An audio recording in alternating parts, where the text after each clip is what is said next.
Howdy, folks. This is VileMike here, and with special guest, Vile Style.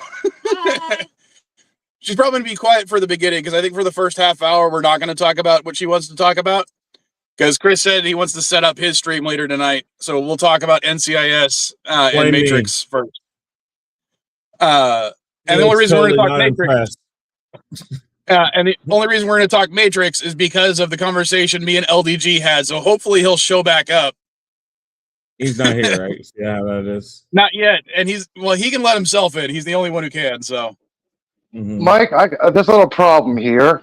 I was going to actually play your Amber song through my speakers, but I cannot find an old CNA video stream to play the intro. I was going to play the music for you. I'm like, what the hell? What? You talking about the theme song? Yes, I was going to play it through the speakers for you.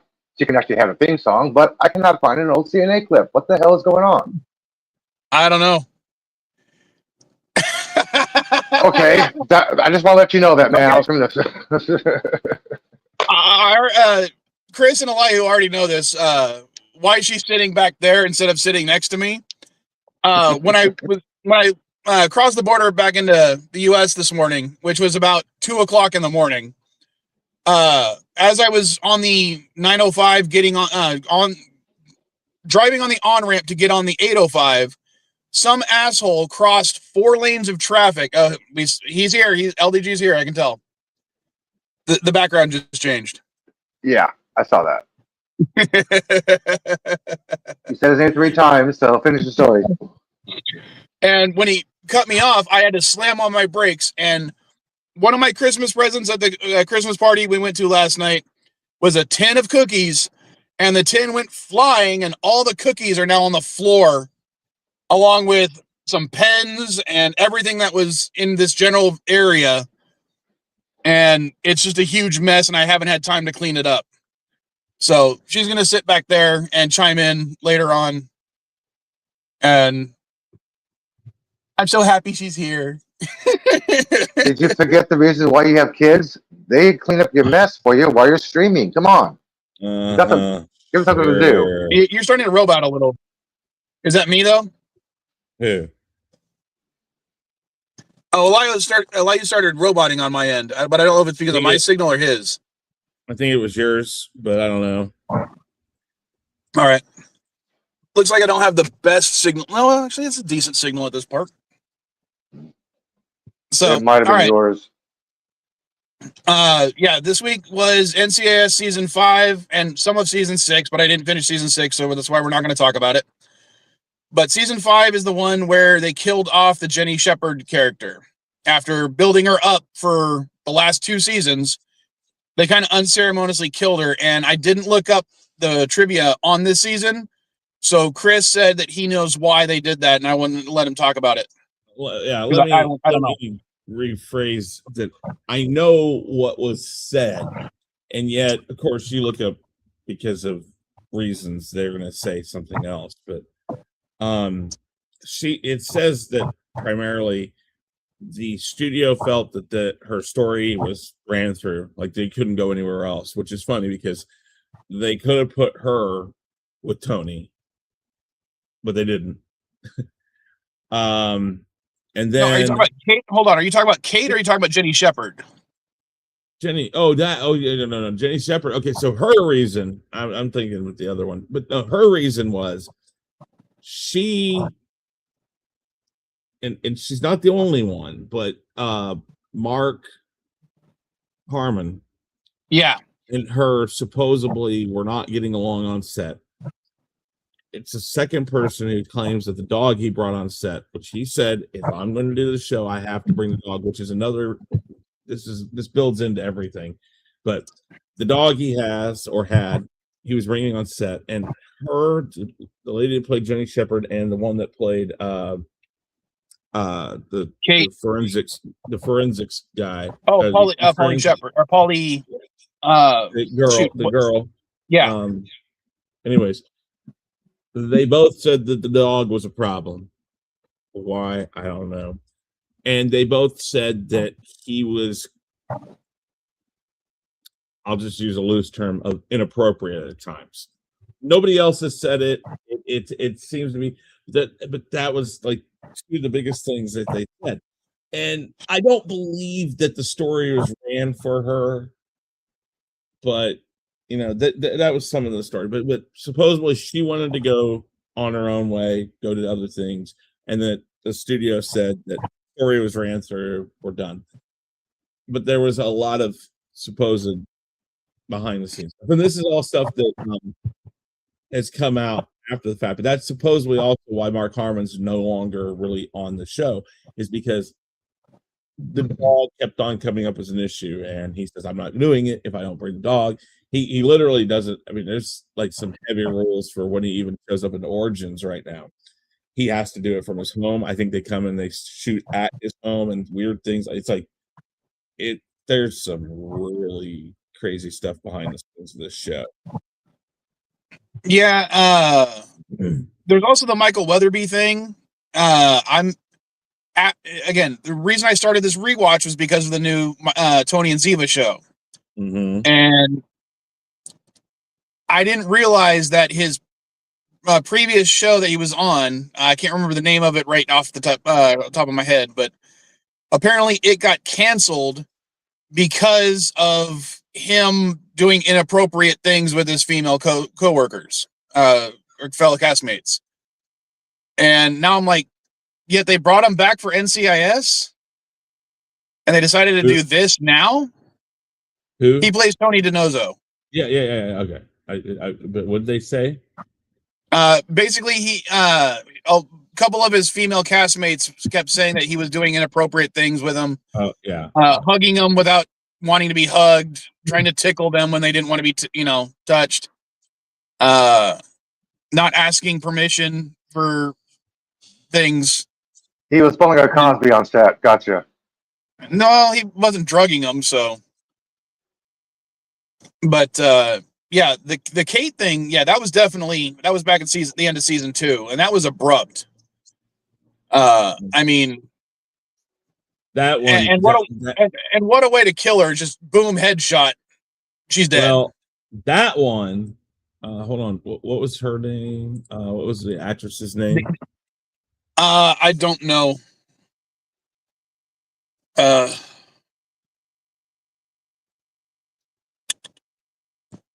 to turn on a hotspot for the other phone.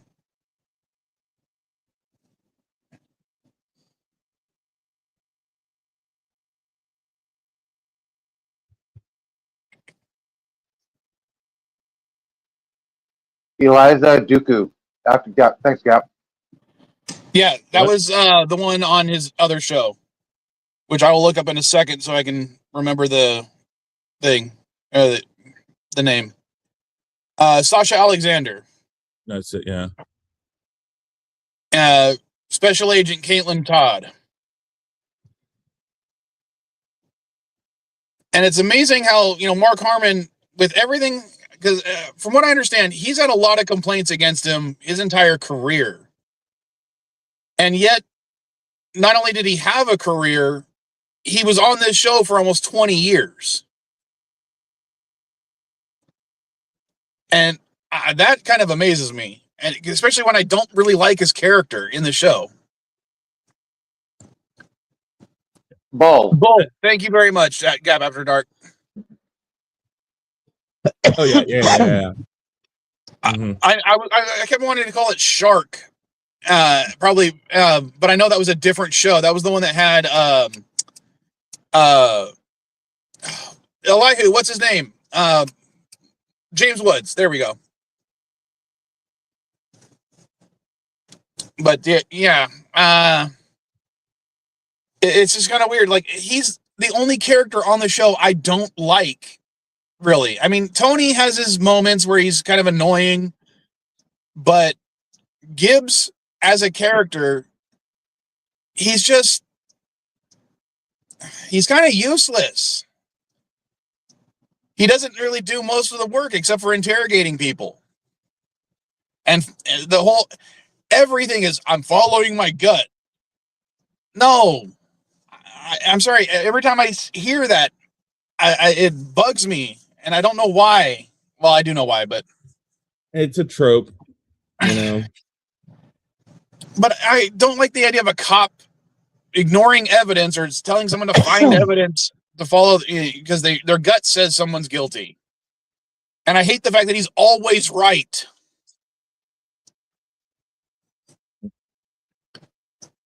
So, but the killing off the Jenny Shepard, that I also didn't like. Although I do like the fact that they,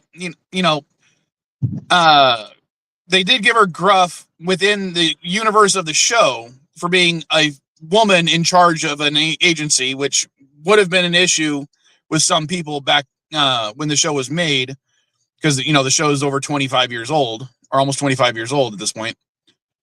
But they don't seemingly bring up the fact that she's replaced by a black man, which would also have been a big thing back in the day.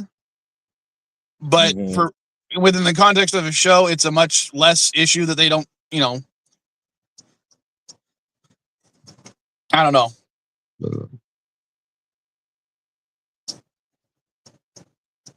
Any other tidbits that you know about it? Because they didn't really add much to the mythos for this season. No, I mean, again, it all goes back. I think what you're watching in this season and when she dies and all that, it ties back more to things we're going to see in Origins. And I think that's why they're going back and doing Origins, is because they want to pull these characters that were brought into the original NCIS that were just kind of there, that as a past people that Gibbs had like in his life and that he worked with. Because again, all these people we're seeing in Origins are people that we've met, or not all of them, but a lot of them are people we've met, and they're really trying to do a good job of intertwining it, and they're doing an okay job. There's just certain things that are very out there as comparison to what NCIS originally gave us, which also might be the way that they're trying to show is, look, he said a lot of things in NCIS that weren't completely the way they were. I guess, I don't know it, but one of the hardest things of doing a prequel show or a flashback show basically is that if you've approached it at all in another show, you already have established the rules. And if you don't follow those rules, or if you don't follow that what's already been established in your own mythos, people will call you out for it. And people are calling the show out for a lot of different things. And at the surface of it all, it's pretty good. And it works well.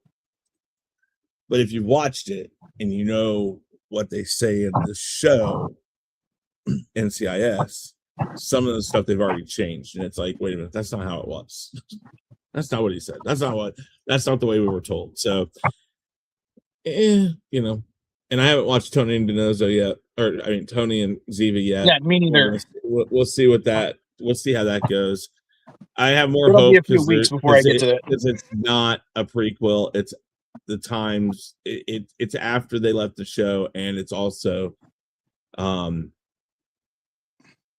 I don't know. I think it'll do well. I just don't know how you do it when they're on the run, supposedly. Maybe that's what it's about, is they're still being chased and all that stuff. I don't know. Well, I already had one spoiler for me by a freaking article who put in the title, Tony, Ziva, and their daughter. And I'm like, oh, great. Now I've had that spoiled for me, so now I know they have a kid. They had a kid on the show. I stopped watching about season 10, so as soon as we get to season 10 or so, it'll no longer be a rewatch for me. It'll be me watching it for the first time. I thought you knew that. I'm sorry. No, I stopped watching when my mom passed, which was, at this point about 10 years ago, so maybe it was a little after season 10. But yeah, it was something I watched with her. That's the whole reason I'm doing it.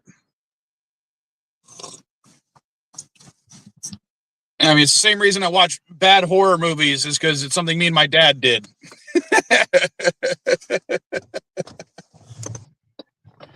But yeah, the thing with the frog. Do you remember the frog? They don't really wrap that up nice and neat like they normally do, or at least they try to do. Normally they will have a definitive answer whether, who killed the person. And they strongly imply that Jenny Shepard committed murder, but they don't, confirm it. And it's because, Gibbs will let someone commit murder if they're friends with him. There's a lot of stuff in that last one that seems to be them cleaning up a mess, and that she basically dies for her sins. There's a lot of stuff going on there. I don't know. It just seems like, I don't know. A lot of people left that show really quick, or how would I say it? Unexpectedly. And when they do it, it's like kind of shocking. It's like, oh, well, okay, they're dead. So I don't know. I mean, I think the storyline is going to be hashed out more in Origins as we go along, or at least what exactly happened. We haven't met her yet in Origins, I don't think. Have we? Well, not to mention, they make it quite clear that Gibbs and her had a sexual relationship while they were partners undercover in Europe. Yeah. And how many times has he gone off the rails on somebody who did the same exact thing? Well, yeah, but the thing is I think the whole point, and also in Origins, it's already been brought up where they say his leader, trying to remember the guy that shit. His mentor, well, anyway, Mike. Yeah. Mike. Yeah. His character I like. I wish they'd used him a lot more. Because, granted, his philosophy I don't agree with, but I like the character. Yeah, well, and that's kind of the thing is like he's the guy that Gibbs got a lot of the rules from. Yeah. And one of the things that's already come up on NCIS Origins is that he's like, well, what about this? He's like talking to one of the women on the team, and he says, well, wait a minute. He always says, don't do this. He says, you're starting to realize he says a lot of things that he doesn't follow. He's mirroring. That's the idea here, is that he has these rules, and only one of those rules at the point, or supposedly only one of those rules in NCIS to a point, has never been breached until I think there's a point where he finally breaches it. And one of those rules is, of course, don't get involved with somebody on your team, but that's because he's done it. And that's why he has these rules. And so it makes sense. And again, anybody who has a rule in their life, it's typically because they've broken that rule and realized that was stupid. Even in the main show, he's broken his own rules several times, and the characters do point it out, but they don't confront him about it. That's one of the parts that bugs me, is they're like, oh, he broke his own rule, but we're not going to say anything to him because he's scary. And he's the boss. Mm-hmm. So, yeah. And especially when he, I know from, watching with my mom, there's a big rule that he breaks later on that involved his wife and daughter's death. Mm-hmm. So they've already approached that in Origins, and that's kind of one of the things that it's like, okay, huh. And we knew that. We kind of already knew that was probably going to show up like that. But I mean, it's just, there's certain things. Plus, one of the things they didn't do is Mark Harmon's son actually played him in flashback scenes, and they should have stuck with that, but they didn't. So I don't know. Yeah, I don't know who they cast as his younger self. I'm sorry. Hold on. Because I haven't watched Origins at all. I haven't watched any of the spinoffs. Yeah. It's been years since I've seen any episode of NCIS. It is Austin Stowell. Push on the seat. Where? And they Push do it. they do There, now they can some- hear you better. they do some heavy she doesn't want to be seen. Well, then they I'll do put some my arm heavy- up so she can't be seen. Yeah. They do some heavy I won't say prosthetics. They do some stuff to his face to make him look more like him, but it doesn't work too well. I mean, he's okay as long as you don't see him side by side, because his nose area right down here, the lower part, is much wider than Mark Harmon's. The bridge is much wider. There's a lot of differences when you put them side by side. You're like, but he See, I can forgive that stuff. I mean, you look at Ewan McGregor and fuck, who's the other guy that played Obi-Wan Kenobi? I can't remember his name off right now. No, actually, Alec Guinness. Alec Guinness, thank you. No, what's funny is they've done. People have gone and done facial scans, and they say that they're almost identical in facial scanning. But to me, they don't look the same at all. Except for Will in season 5. They really messed him up in that tree. But I don't know what you're talking. Oh, I don't know what you're talking about. Yeah, Stranger Things. Stranger Things. We haven't got not to Stranger talking Things Stranger- yet. Anyways, Well, you mentioned the aging up, and I'm like, never mind. Oh, you're talking about the okay. kid. Yeah, okay. they really made him look weird. Oh, yeah, that's difficult if you use AI, and then if you use makeup, it can be How difficult. the fuck you got some of my hair? It was that open with my teeth. God damn it, child. And right now I have hair. And you just got monster in it. How much hair? Not very much. Yeah, it's not shiny. But I don't know. I mean, it works well. He has the mannerisms and the attitude pretty well down. It works decent enough. It just, I don't know. Yeah, I'd rather have a better actor than someone who looks just like them as in a younger body. Well, and anytime. that I think there was some reasons why they didn't go the route with his son and stuff. So, And Gap, if you're talking about the movie Stripperland, yes, I loved that movie, especially the ending. If you haven't seen it, go watch it. The ending is I could not stop laughing for like 10 straight minutes. So, but let's see. Right now they are they just finished the mole arc in season 6 that I did of what season 6 I did watch. And that's when we find out that the Asian lawyer agent person was a mole, but I don't remember if they actually captured the guy who was pulling her strings. But they found out, why she was acting as a mole.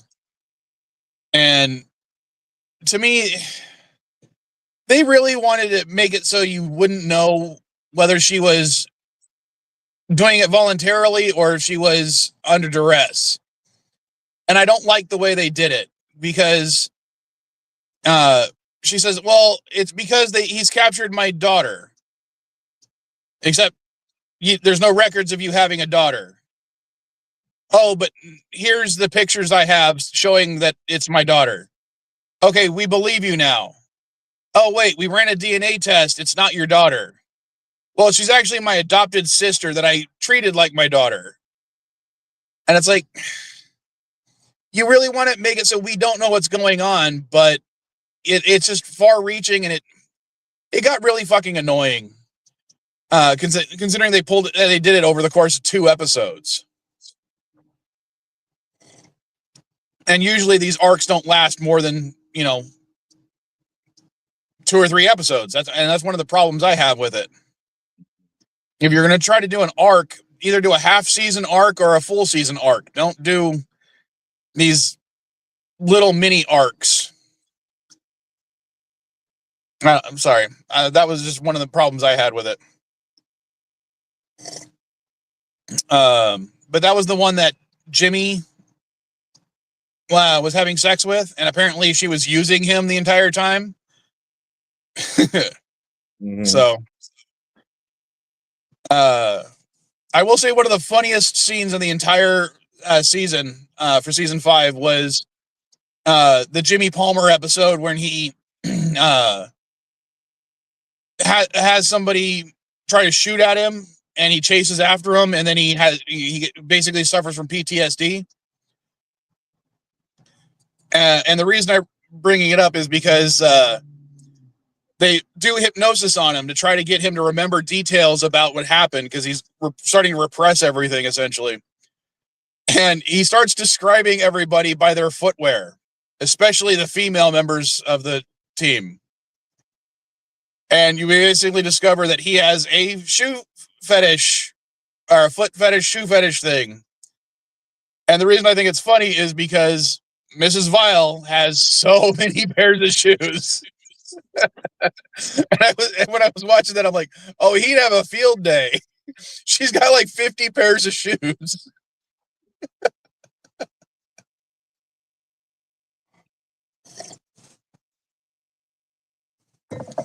I don't know. Okay. LDG, you want to talk about Matrix for the next 15, 20 minutes? Because I did rewatch Matrix 1. I didn't watch the other 2 yet. You did? Okay. No. And did you listen But to I want the... I want to see if you could justify your more than one level of the Matrix theory with just episode 1. Okay. Or not so episode 1, for just the first movie. All right. Well, like I said, I guess the first really cool deep scene was the when Neo went to meet the Oracle. Okay, I agree. The whole dropping the vase thing, and the comment she made about how things actually are. I believe when they were talking about like life is going through sacrifice or something, and then of course the cookie. Yeah, I think which he did eat, by the way. That they actually spent 8 seconds to show you on screen him actually eating the cookie. Well, technically, he only eats half. We only see him eat up to half of it. It doesn't matter. One bite's enough. It's digital world, man. Yeah, he takes a bite of it. They didn't have to show it. They didn't have to show it at all. That was a complete. If you look at the scene, that scene was not needed at all. Well, they also didn't need to show the cameraman and the doorknob, but they did. Well, that was just dumb. But well, they did a good job though of trying to hide it. I mean, they. Oh yeah, they did. A lot of people didn't recognize. Yeah, but that green tie stripe was kind of obvious. Come on.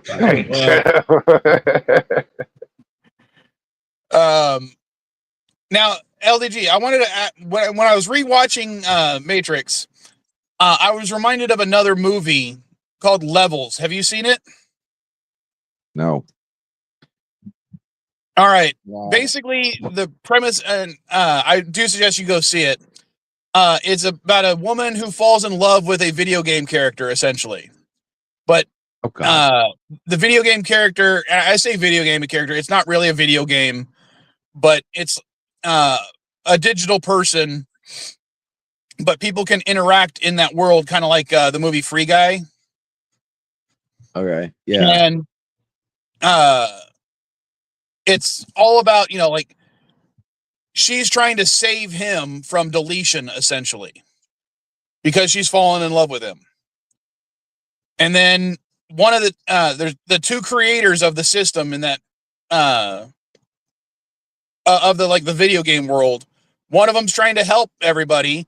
One of them's trying to erase everybody. And later on, through some other means, the video game character gets brought to the real world. And they're really confused about how did this happen? How did you manage this? And he goes, well, I'm actually not the creator of the video game world. I'm the creator of your world, which is also a video game. And since both of you are technically code from my point of view, I was able to bring him up one level. So it's like 13th floor. And then the question is basically asked, are you a digital person too, essentially? And he goes, well, I don't know. It's possible. There could be many levels and we didn't know about it. Mhm. And I think Infinite when levels. I saw, when I was rewatching The Matrix, it was kind of like that. I think that's how you look at The Matrix. Oh, you've gone all nipple on us. Go Yeah. ahead. I'm still here. Actually, I see a rotating Earth. Can you hear me? Yeah, I see it now. Yeah. So, in addition to The Matrix, I think you should watch the movie Levels. I guess I can see what you're trying to say, but I mean, it's like I said, it's all based in the movie. You got to stay within the movie, and you can't go outside of it. You can't just make things up.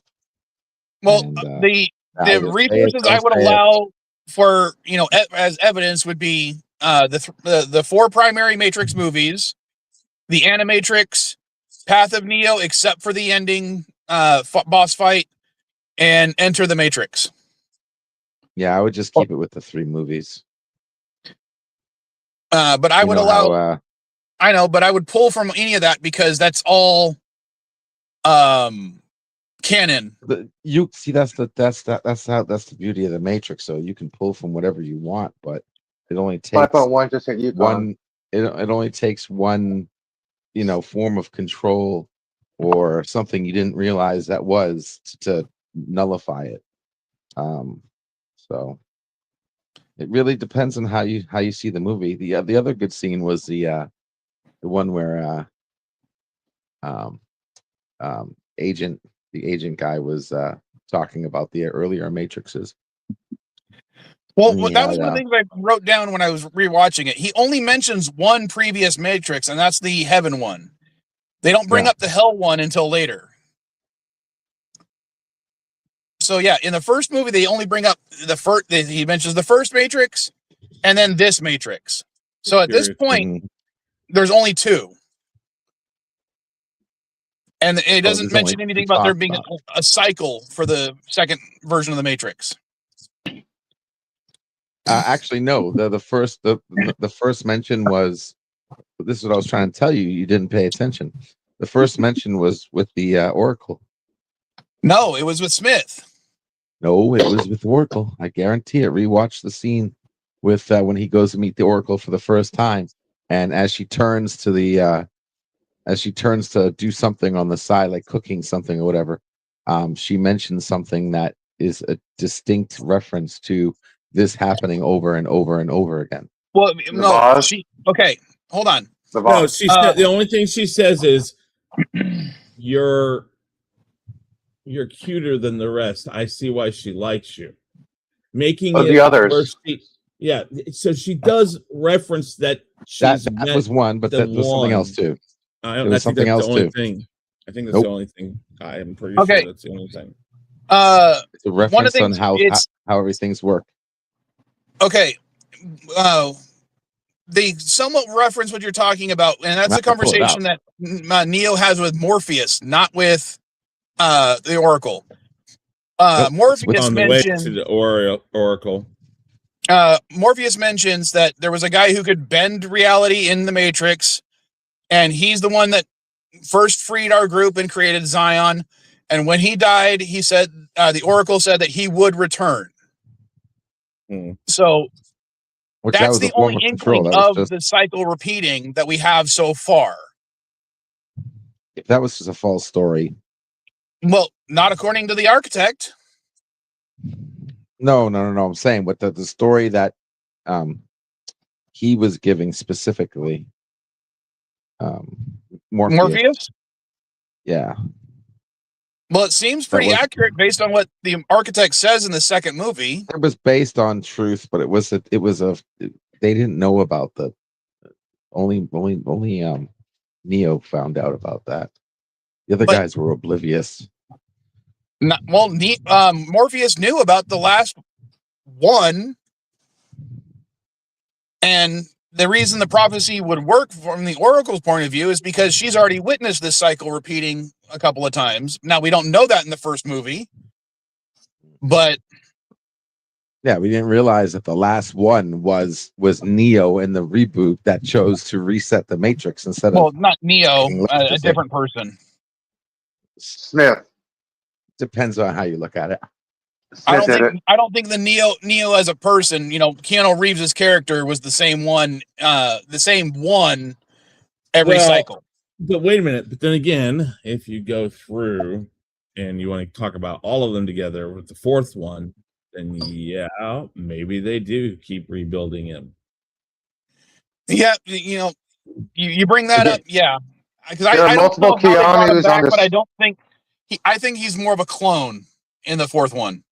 Yeah, there are multiple Keanus on the screen in the Architects. Remember all those different versions of Keanu?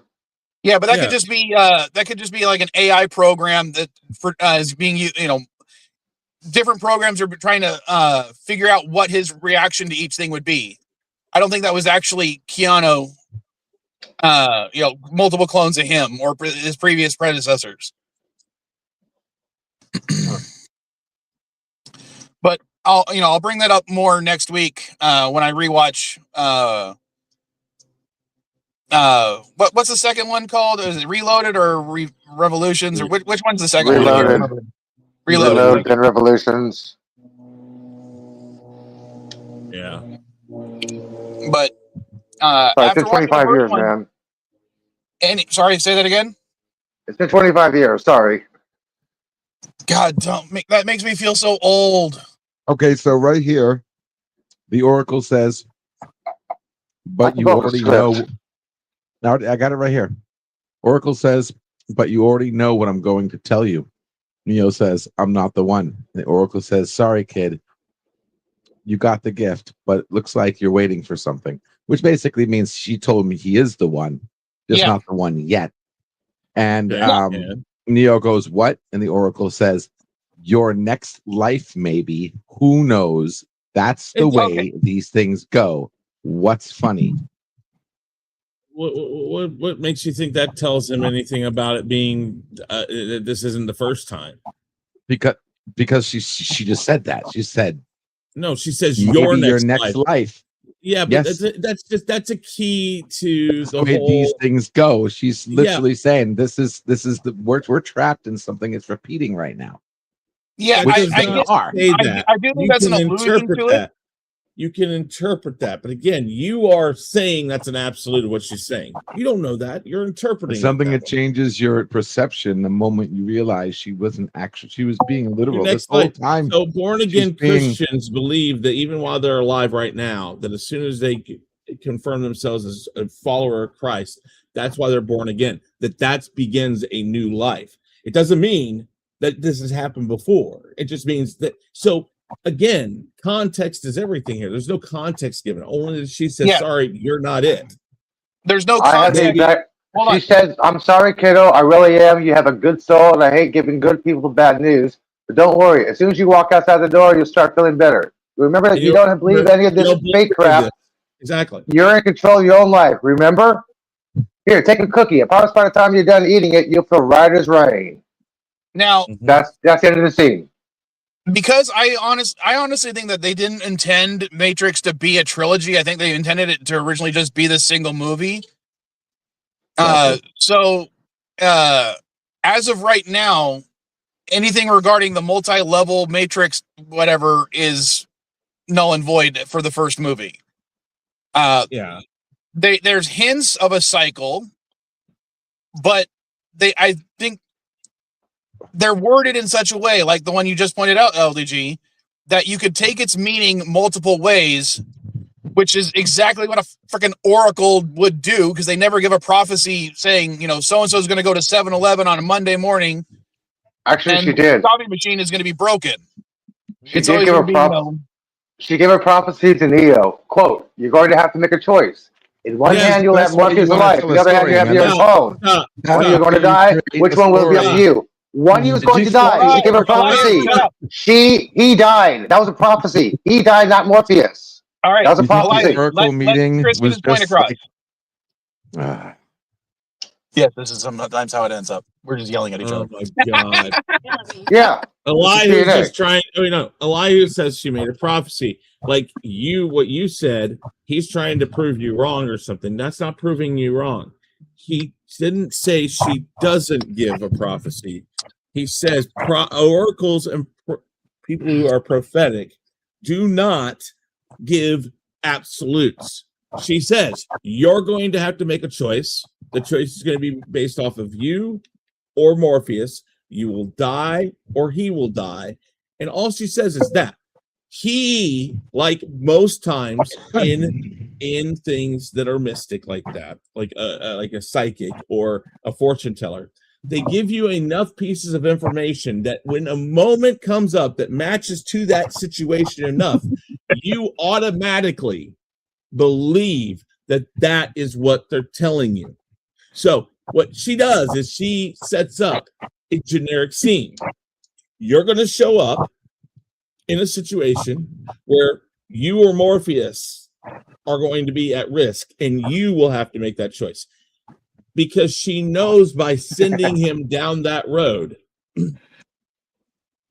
he himself will make the choice where he is ready to make that choice. And this kind of goes to LEG's point of control. She knows she's going to give him a situation or a moment that he will make up in his own mind that this is what she was talking about, and that when he is ready to make the choice to become the one, to go down the process in the line to become the one, that he'll do it. And when he does it, what happens is he gets killed and is rebirthed as the one. And this is what she was talking about in that situation. She wasn't talking about this has happened multiple times. She is just literally giving him the path. I can tell you the path, but you have to walk it. That is something that is said by Morpheus. See, so this is all basically telling you exactly what's going to happen. Now, whatever. No, we all know the one was Jet Li. Yeah. Yes. but now, it's a I think really the nice, conversation- interesting theory there you got there, Chris. But listen, I'm telling whatever. you got to stop, and you got to take every scene for what it is. If you think the Oracle scene was just them saying hi to each other, then you're not getting that scene at all. I didn't say that. She literally, that was her moment. Like she, at that moment in time, everything Did you she not said listen to what I said? Yeah, listen, I'm not talking about you. I'm talking about it now. Freaking everything she said was explaining her point of view on and trying to, and she wasn't directly hinting, or giving away any of the secrets of what was going on. But she was definitely like play hinting it that we figured that out later. I mean, everything she said had purpose.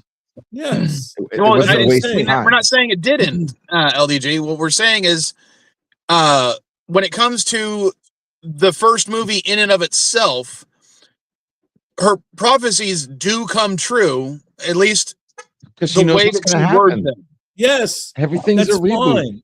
Well, no, you see, she knows that they know. She knows the hurricane. She knows that Morpheus is going to get taken. It got taken last time. Doesn't mean. It does not mean. Well, then what you're saying is Morpheus is also a rebirth, and that's not necessarily true either. But again, here's the thing: everybody is. That doesn't mean that again, if you're taking it in the context of one movie, the first thing they do before they walk into her apartment is Morpheus says, whatever. Morpheus says, I told you, I can show you the path. You have to walk it. First words. So now what we know is everybody is going to tell Neo or Thomas, however everyone has put him in this point in time. Everybody's going to tell Neo what he needs to know. It is going to be his decision on when and where and how he walks that path. Next step is the kid. You have to look at the spoon and realize there is no spoon. So again, he is told something. He just has to start to learn it and learn how to walk that path. He starts, and then the lady comes in. The oracle sees. He then goes to the oracle. The oracle goes through the thing. I'm going to look at him, blah, blah, blah, blah. Oh, I knew you were going to do this. Goes through the whole, mystic, this and that, blah, blah, blah. Yes, she knows everything that's going to happen. I'm not disagreeing with you, LDG. We know that only because of upcoming movies. So if you take it in the context of this movie, she is a prophet. That's all she is. She's a mystic prophet that she knows stuff, and that's all we know in this movie. So then balance the equation. Oh no, hold on. She's not in this movie. She's not in this movie. We're taking the Matrix by itself. Yeah, right now we're just trying to take. Well, we might relate it to something that happens later on, but we're focusing on the first movie right this second. You can't do that. Yes, you can. Yes, you can. No, you can't. Yes, you can. Yes, we can. You can. You just don't want to, because none of your theories will pan out if you don't use the other stuff. And that's what we're trying to say within the context of this movie. By Christmas itself. quoted it. And I don't know about you, but I don't know about Chris, but I took a coffee colored pill today. Okay, wait, stop. Elihu, I don't care how I'm misquoting something. I'm not trying to say it exactly the same way. I am simply stating the basics of what was said. And now, let me ask you a question then. Hang on, I wanted to ask Chris a question. Okay, go ahead. How did the Oracle know that Morpheus was going to sacrifice his life for Neo? It didn't say that. Yes, it did. No, yes, it did. Stop. Well, one, how does she know that? Because he believes wholeheartedly that that's who he is. He believes that he's the one. And the way he's been raised is, I have to make sure he doesn't get killed or he doesn't get taken. He is the hope of all society that we know. And of course he's going to do that. What? How does she know that? I'm not done though. Again, he goes into the kitchen. He breaks the vase. She knows it. Why? Well, because we now know later on that this has just happened before. The next thing, they do the whole talk about all of the stuff, and she says, "Oh, I don't know. You already know what I'm going to say. I'm not the one. Maybe in the next life." She already knows that she's going to sacrifice his life. She knows this is going to happen. The point that they don't know, and the point that she doesn't know, is when and where necessarily. She might, but at this point in time, we can't speculate that she absolutely knew. She just knew a moment would come, and at the moment that Neo was ready to venture past what he's comfortable with, he would then take that next step to become the one. Now, and again, yes, this is all opinion, because I really want to get to something real quick. Okay, but the whole point here is he doesn't believe in fate, so she just has to lead him down that road, put him down the fate road. This is gonna happen anyways.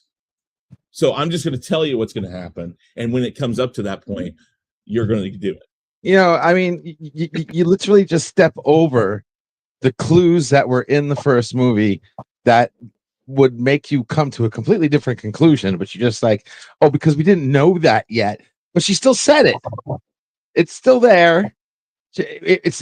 That's how genius this shit was. They left like reverse breadcrumbs. What I want to point out is later.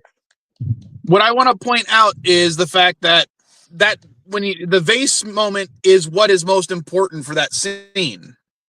Yeah, because now remember what she said is detailed. She's got it. Let me finish my point, LDG. Would you have broken it if I hadn't said anything? Yeah. Yeah, so she's every prophecy she's changing. Every prophecy. Yeah. She's forcing outcomes. She's literally playing chess with all the humans because that's the aspect she controls for the Matrix. Later, we find out later on. Yeah, that's but the thing. if she hadn't said to Morpheus, "You're going to find the one," he wouldn't have looked for him. Exactly. if she didn't tell Trinity, you're going to fall in love with the one, that wouldn't confirm to her who the one is. Yeah. That's So, yeah. That's what I'm trying to say. She know. Okay, again, only because of later movies do we know she knows, because that's her job. This is a part of the system that she is in control of. She has to set this in motion. If she doesn't set it in motion, it doesn't go down the road. She has to find a way to make a guy who doesn't believe in himself to believe in himself.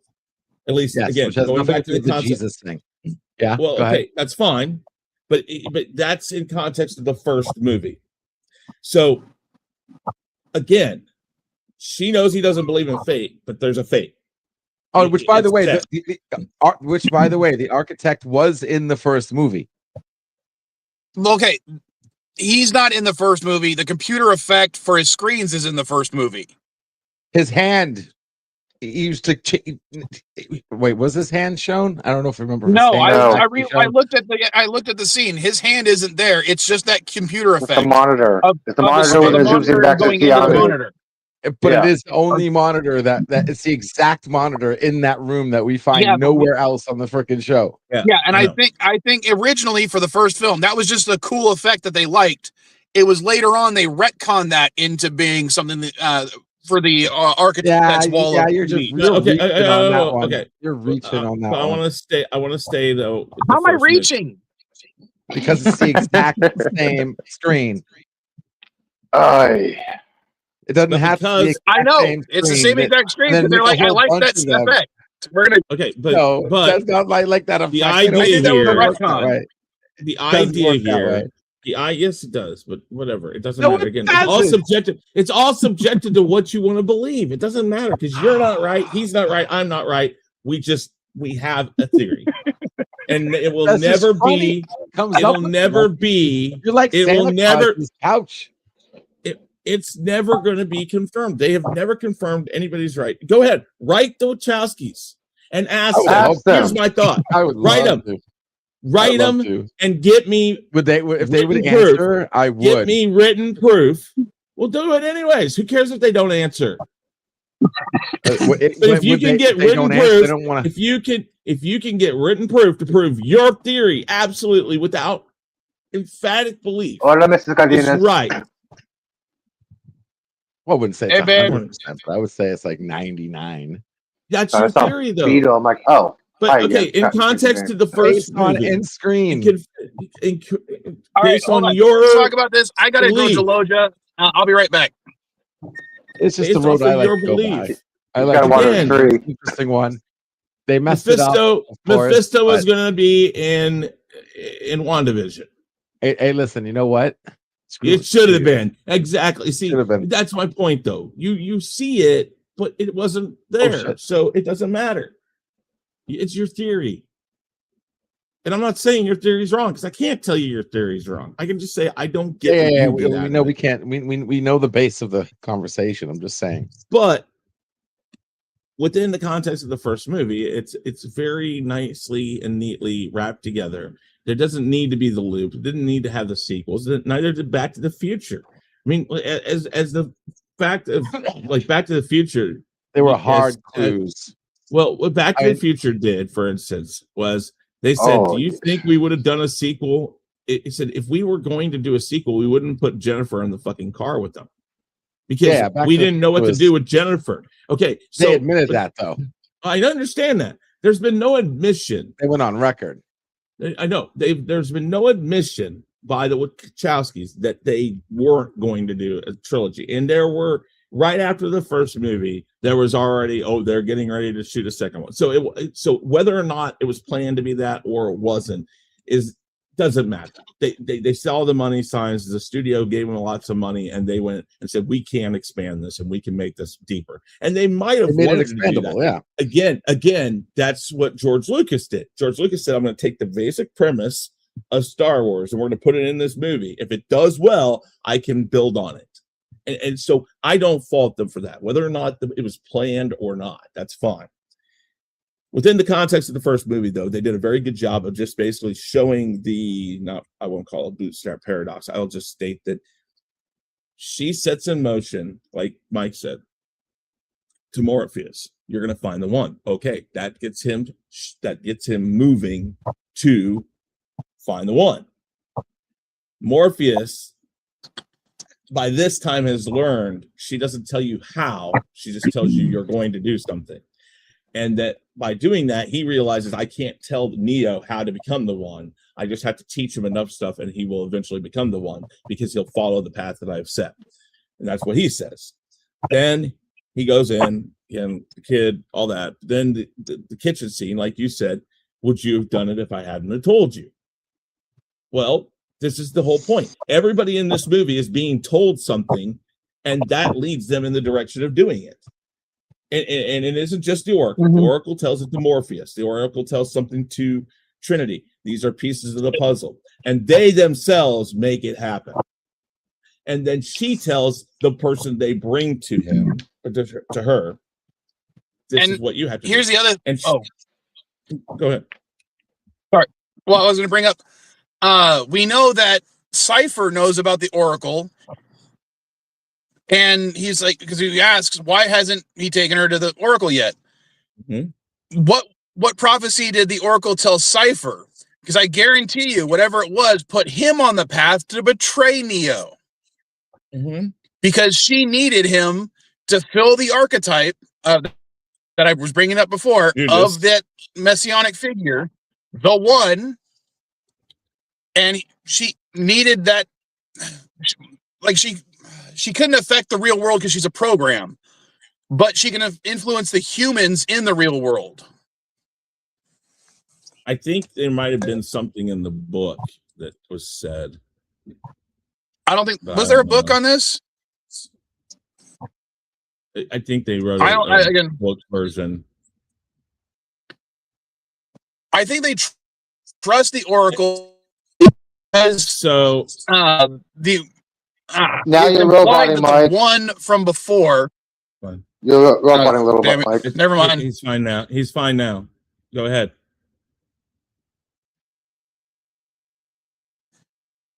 I might have to read that book. I didn't realize there was one. All right. So, and I had to see where this was done, where this comes from, but everything I find is this.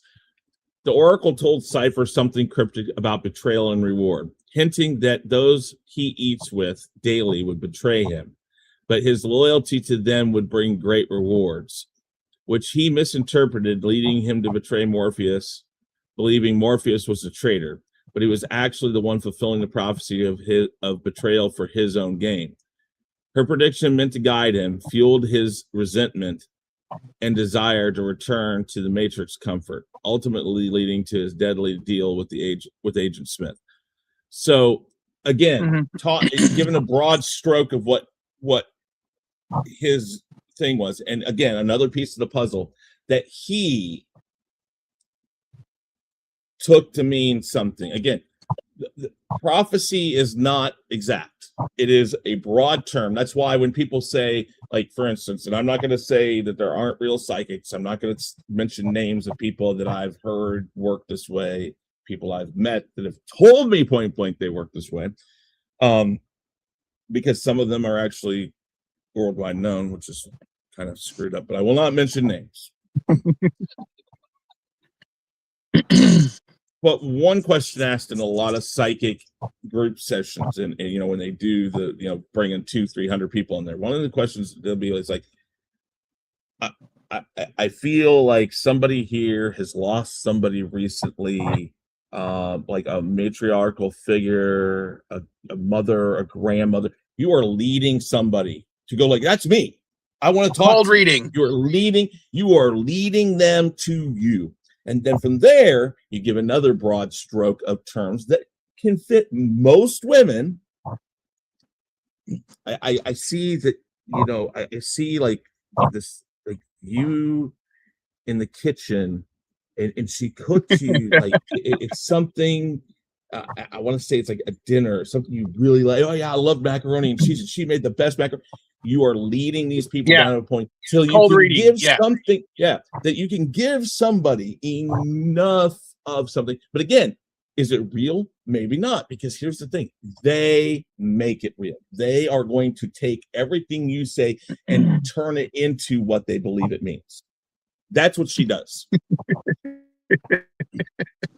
Exactly. But that's what she does. She gives enough generality that you run with it. All right. So I'm going to let LDG have the final word this time because I want to go on to Stranger Things because I got to get her back soon because she's supposed to help out her mom. Her mom sent me a text earlier while we're streaming saying that she's supposed to help out. So LDG, what's the final word on Matrix 1? And you confirming from Matrix 1 and Matrix 1 alone your multiple Matrix theory or levels to the Matrix theory? Are you still there? I'm still here. Pickles. There we go. Yeah, I was muted. Yeah, I already said my piece on that. If you want to do the rewatch, we can go through it one by one. That's fine. But I still want to do that. I definitely still want to do that. And roads and everything, but I mean, I believe it was a lot less psychological and a lot more. I mean, everybody's an NPC in that movie. I mean, everyone except for the only two people who aren't NPCs are the Oracle and Neo and what's her name? Trinity. Technically everyone is NPCs, but you don't find that out until later because Neo loses his NPC status with the architect conversation and becomes a hero character. Thank you, Cap. And Trinity is not more of and she doesn't lose her NPC status technically, but she was an important key because the key of making Neo the one was getting him and her to fall in love, which she was directly involved in doing when she told her that you would fall in love with the one. And I think that was maybe the only thing that was like psychological as far as like what Chris was talking about earlier. Like she played that mind game with Trinity. Okay. And it wasn't until like Matrix 4 that we found out that maybe she lost her NPC status then, but it's a deep movie and you got to watch all three. You can't just watch the first one and not have the second and third have any relevance. You have to do it all as a whole because you're gonna go down. You're gonna have too many false flags, and there's no. You can say that about the second and the third one. You can't say it about the first one because the first one existed without the second and third.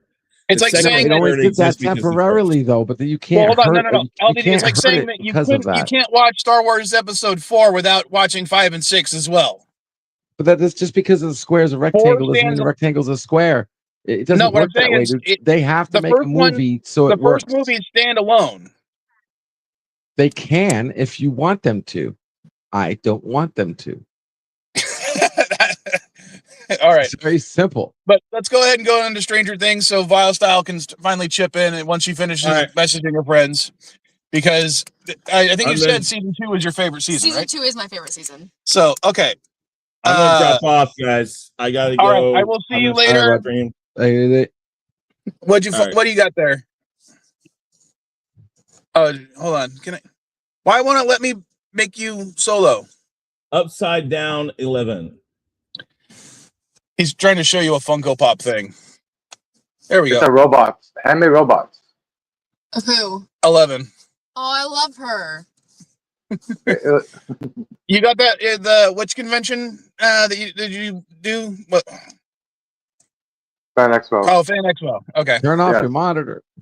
Oh, sorry. Hang on. Sorry. I was looking at the Aurora. Hang on. The CME. It was 8.1 CME. I was looking at the. Turn off your other monitor. Dear God, how many monitors you got?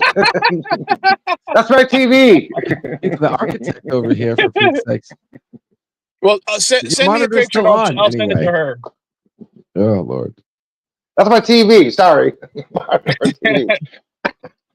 Hey, one second. All right, because after rewatching this one, and again, I haven't seen season 5 yet. This to me seems to be the most disjointed season. Yet, you say it's your favorite. So why is it your favorite? I don't think it's the most like disjointed. I think it's a really good follow up after season 1. Can you guys hear her? Because she's talking really softly from my point of view. I can hear. I can hear it. I can hear it. Yeah, Okay. totally. Yeah, she is quieter than Katty, but I can hear her. Okay, because everything 11 does on her own is entirely separate from the show. It has almost very little impact. Well, I don't care about 11 in this season. That's like the only thing is like she's not a good character in the season. I don't care about episode 7. It's so boring, but the rest of the season like is so good. Like the rest of the season is so good. Like if you just ignore episode 7, well, you can't because it's very important in the long run. But if you just like, ignore that part, it's like I don't know. I don't care about the whole like Collie like storyline. It's kind of boring. But the rest of the rest of the characters, like the young group is like all like together. Like that's cool. One of the things I pointed out for the last season is they have everyone's got their little group. Yeah. That come together at the end. Mm-hmm. This time they didn't do it as well because they had Dustin with Dart, the little baby Demogorgon for a while, and they had the love triangle thing between Dustin, Max, and Lucas. Yes. I kind of liked it for a bit, but I'm glad that they shut it down like in that season. That says a lot about the Devil's writing. I did like that aspect of it. They didn't try to run it into the ground for like 10 seasons like Friends or Fire, you know. Rather Endgame. Yeah, she's a huge shipper for Mike and what's his name? Mike again? and Will. Will, thank you. Tyler Truther. Sorcerer. So what? Never mind.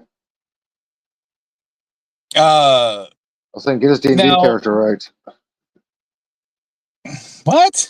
Which D&D characters? Because Will. Mike's Aladdin. Yeah, Will is the sorcerer. Mike's the paladin. Yeah.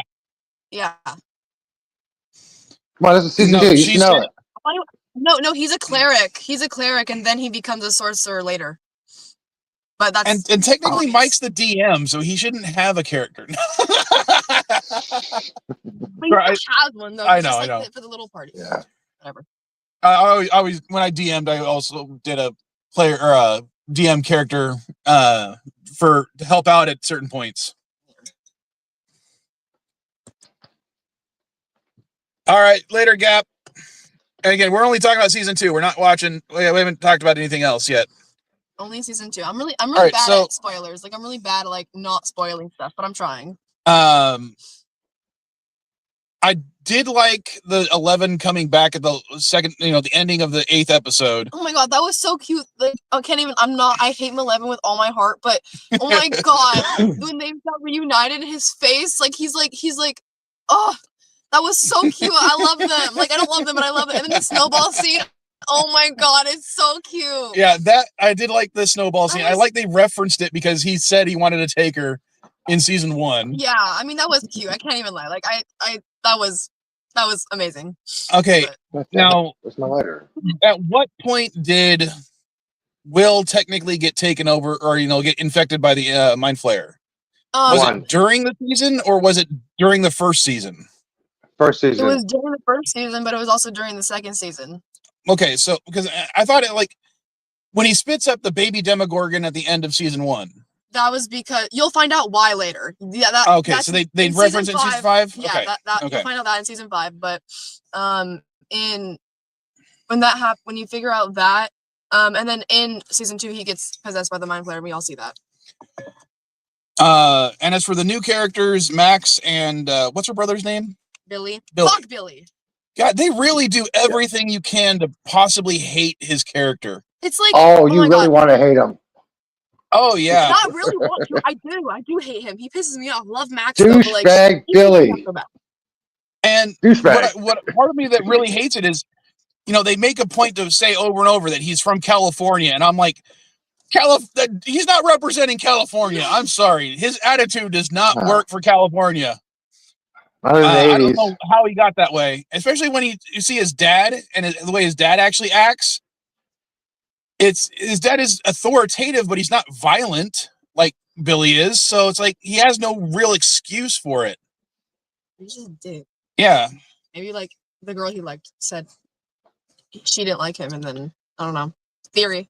But yeah, treating, I don't care if it's your stepsister. I mean, the way he was, yeah, I think they knew what they were going to do with him. He's literally a racist. Yeah, he's a racist He's too. straight up racist, and it's like, That's one of the reasons I'm like, he doesn't represent California, because I'm not California was racist. very liberal even back then. yeah. I mean, it wasn't, the way it is today, but it certainly wasn't that. But I did like the fact that they had a girl as a good gamer. That was especially when she the funniest. Dig Dug. Here's the funniest thing. There was a little dialogue where Will says, "Girls don't play video games," and it's the funniest thing ever to me. I'm like, I love him so much, but what are you doing, bro? He's like, "Girls don't play video games." Shut up. He's my second favorite character, but he's so stupid. Okay, well, on that note, what video games do you play? I don't. I'm really good at Call of Duty Black Ops 2, and that's like about it. My joke about that is because your sister plays Katty. Yeah. Plays a lot of games, including last time she was on, she was talking about what was the one she was playing? Not Diablo. What was the other one? It's a D&D based one, guys. Try to remind me. Baldur's Quest. Baldur's Gate. Thank you. Baldur's Okay, Gate. sorry. So, and I'm like, what's funniest to me about that is it's a game I played years ago, and now she's getting into it. And it's not like I told her I played it or anything like that. She's like discovering it on her own from talking to her friends, and they're like, "Oh, you should play this," and she ends up liking it. Which, if AVP is watching on a rewatch or something, I haven't yet showed her that game about Bonnie and Clyde, but I'm going to next chance I get, because I think she'll enjoy anything Bonnie and Clyde related. But what else was going on this season? So unrelated to say, so it's like I'm not. Okay. At the end of season 1, they were supposed to kill off Steve, but his actor they liked so much they kept him around. Yeah. And I do like the fact they subverted the trope of the nerd getting the girl from the jock, and then Nancy stays with Steve at the end of season 1. Yeah. But it's kind of made official that in season 2 she's with Jonathan now, right? Yeah. Okay. And Steve is okay with it. Yeah. Or everybody on that fucking show, Steve has abundance in 2. Roboting. Roboting. Damn. I don't know. I will let you know when you stop roboting. Robot. Danger, Will Robinson. Danger. Will Robinson? It must have been the roboting. Oh, okay. All right, so go ahead. Talk about Steve. His character in season 1 was like annoying, but if you think about it, what he was like wasn't actually that like far-fetched. He was a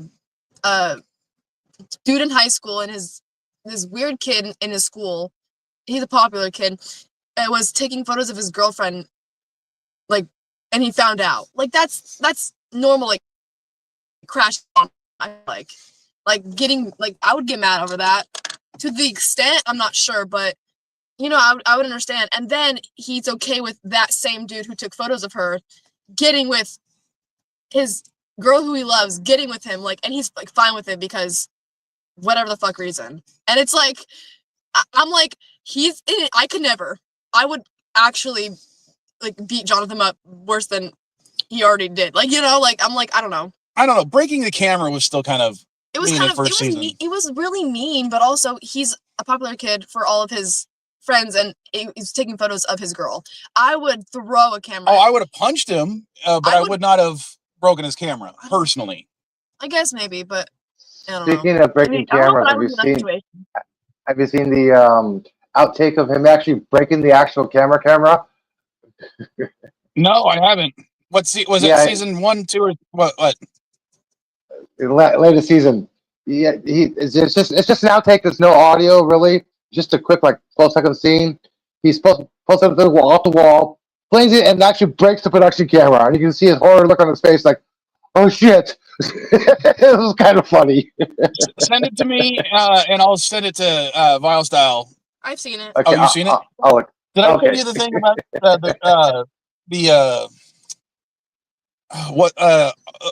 Garfunkel and Otis song where they're talking about "and my friend Steve"? I sent that to you, right? Oh, I know that song. Yeah. Where they did the Stranger Things bit where I know. Great guy and our friend Steve, and they just keep doing scenes from this show, and that made me laugh so hard. I've seen videos like that. It's funny. Well, I guess because of the new season, they're showing up in my feed now, and I didn't really pay attention to them before. Mm-hmm. So, anything else you want to bring up for season 2? Crazy Together. Who? Crazy Together. Say that again. Crazy Together. Which I need context. More words. Episode 4. Crazy Together. I'm gonna take you home. Takes him to his home. Are you talking about season 5 or are you talking about season 2? Season 2. Crazy Together. Who are you talking about? Crazy Together. I need more words. Crazy Together. She's doing that teenager thing where she's saying fewer words and it's confusing me. I'm saying 2 words. I said fewer words. 8, 9, 8, 9, 8, 9, 8, 9. You're one of those guys. Crazy Together. I don't know what you're referring to. I don't remember season 4 or episode 4. What happened in episode 4? It was literally when they were going trick or treating, and then Will is putting the upside down for some reason. He's his now memories, and then and then Mike takes him out of it. And he's like, "I'm gonna take you home," and then Mike takes him to his home, and then they're talking about some bullshit, and then they're like, "Well, if you go crazy, we'll go crazy together, right?" And it's like, "Yeah, we'll go crazy together." Okay, that's your whole. They're gonna hook up at the end. No, they're not gonna hook up, bro. Well, it's what you want to happen. No, it's not. I don't want them to do that.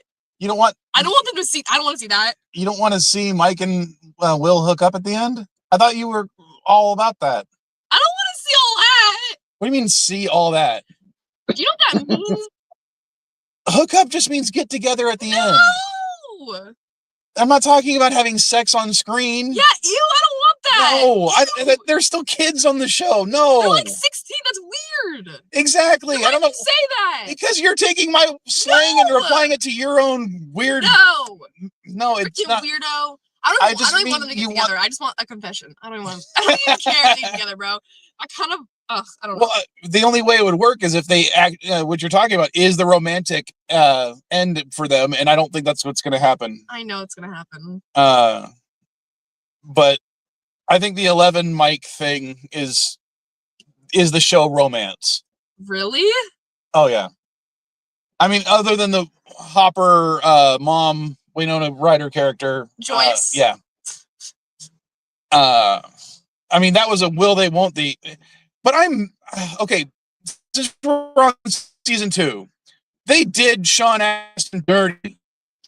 Oh yeah, the writers even admitted to that. The writers admitted to that. They did not do him right. They admitted to that. Yeah, but they also said, at least on one of the interviews, they said they did it on purpose. But yeah, after because the they fact, knew that the people Hopper, were complaining. They wanted the Joyce Hopper thing, but they needed they wanted a buffer character for this season, so that's why they created him. And yeah, Vile Style.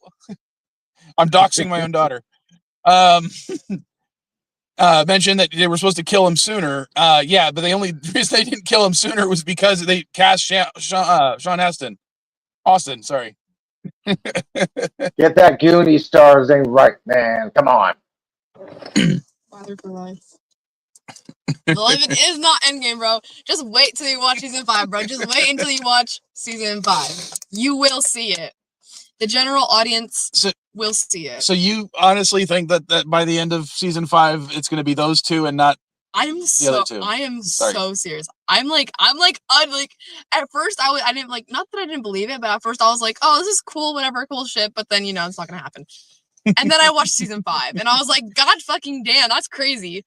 I was like, damn, 11's just a fan service. Like, that shit's not happening. The snowball kiss, that wasn't supposed to happen. The actor was like,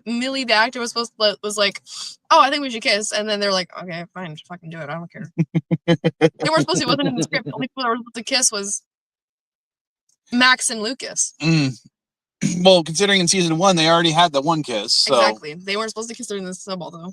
Oh. Also, that was fucking weird. Can I mention that for a second? That was weird how, like, she was like my brother? No, like, you're not your brother. And then he kisses her. Like, what the fuck, Mike? What are you doing? Well, he might be my favorite character, but he's fucking stupid. In the first season, how old are the kids supposed to be? Like 12, 13. Are you sure? They're still in middle school, so yeah, okay. I can say, as a male who was that age at one point and close to that same time period, he kind of acted exactly how a lot of boys did. Not knowing how to use their words and not knowing how to properly talk to a woman. He still don't know how to use his words. This man's dumb as fuck. He's literally fucking stupid and oblivious and dumb as fuck. He's dumb. Holy shit, like, I can't. He's stupid for 5 seasons. How are you stupid for 5 seasons? God damn it. Why is he my favorite character, bro?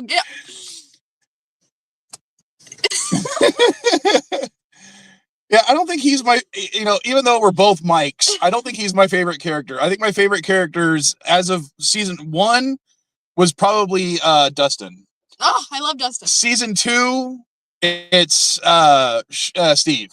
And again, that's also a character. It's weird. Both my names, Steven and Michael, are represented in this show because in the 80s, there were so fucking many of us. There's a Steve and a Mike, There's and I'm 2 both. Williams. Billy's name is William, and Will's name is William. Like, yeah. At least they did that. That's cool. What's funny? You know what that trope is called? The one Steve limit. When they violate that, it's called violating the one Steve rule. You only have one Steve in a show? It means you don't usually have 2 characters with the same name. Oh. And when they violate it, it means you broke the one Steve limit. So in this joke, there's 2 Williams, so it'd be violating the William limit. Oh. But in this case, they changed it because one's Billy, one's Will. Yeah. They don't usually. There's a lot of shows that don't have characters with the same. It's so like not real though, because I mean I know like 50 Arianas. I've told this story before, but when I was in high school, one of my classes, not only was there more than one Stephen Michael, there was me, and then there was another guy that was also on our football team named Stephen Michael. We also had a kid, and I swear to God, his name was Michael Stevenson. All in the same class. How about Dick Richard?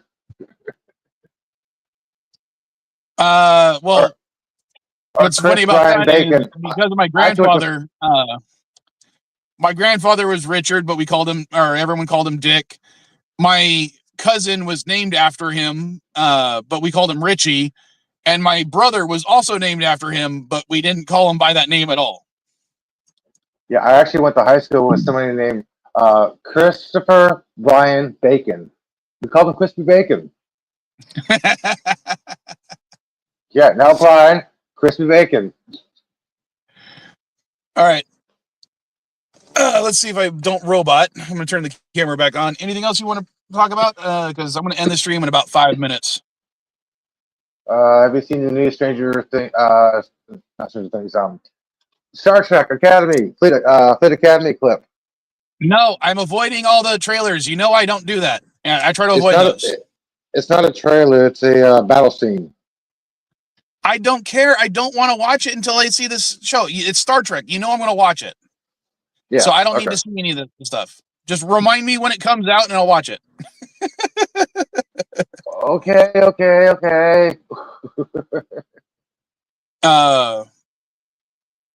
But you want to join me next week to talk about season 3?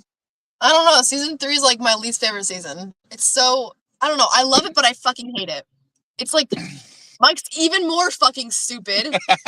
He's even more oblivious, and he's mean and rude and idiotic, but I love him, so it's okay. Okay, but I think Lucas is the one that's been mean and rude for a majority of it. Okay, but he's Lucas, so it's okay.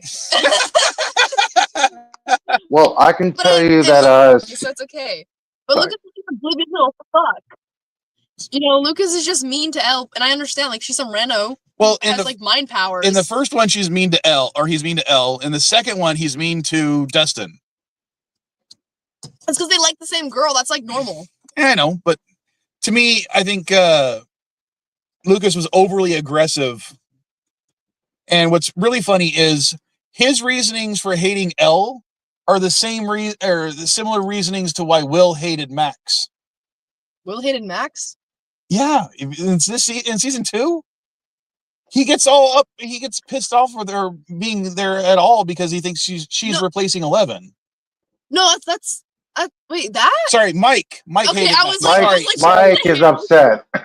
Sorry, yeah, my bad. So yeah, it's Mike's character that hates Max. So it's kind of interesting to see that he basically partially took over Lucas's role in hating the new girl. Oh, by the way, I forgot to mention. I forgot to mention season 5. The Boys has already been filmed, and they are not expecting to do any type of reshoots. Oh shoot! Thank you for reminding me. I got to add Generation V to my watch list. So hold on one second. I'm kind of, I don't know. I want to see more. That is from Carl Urban's mouth himself. Yeah, Carl Urban said that himself. They already have the trailer is already out. You see it? Yeah, not yet. But he said they are not planning on doing any type of reshoots whatsoever. It's out. No spoilers. The trailer is out, and it's the final season. Yeah. So They refuse to get. They refuse during the panel. They refuse to answer questions about characters, any developments, any costume changes, any outfits, any relationships. They are doing no spoilers. All they talked about was season 1 through 4 at the panel. They refuse to talk about season 5. Like, thank you guys. Well, I'm glad. I don't want spoilers because if they spoil stuff during this panel, someone else is going to put it in a damn article. That article is going to show up in my feed, and I'm going to be pissed. Yeah, that's why I hate going to watching Marvel panels because they always spoil the shit. Yeah. And I try to avoid all that stuff. At least when it comes to franchises, I know I'm already going to watch. Yeah, I'm just glad they avoided season 5. My plan for next week is to try to get through season 7 of NCIS, season 3 of Stranger Things, and Matrix 2 for LDG, which I think is the one we're going to talk about the most because it's got our favorite scene in there with the architect. So, all right, you want to say bye to everybody? Do you have a catchphrase sign off? You want to think of one that you want to use? All right. Well, I usually say later, folks. So you want to say later, folks, with me? No, just say bye. Fine, say bye. Bye. Later, folks. Later. And I'll wrap up on Chris's channel tonight. Go watch it. Later, weirdos. Later.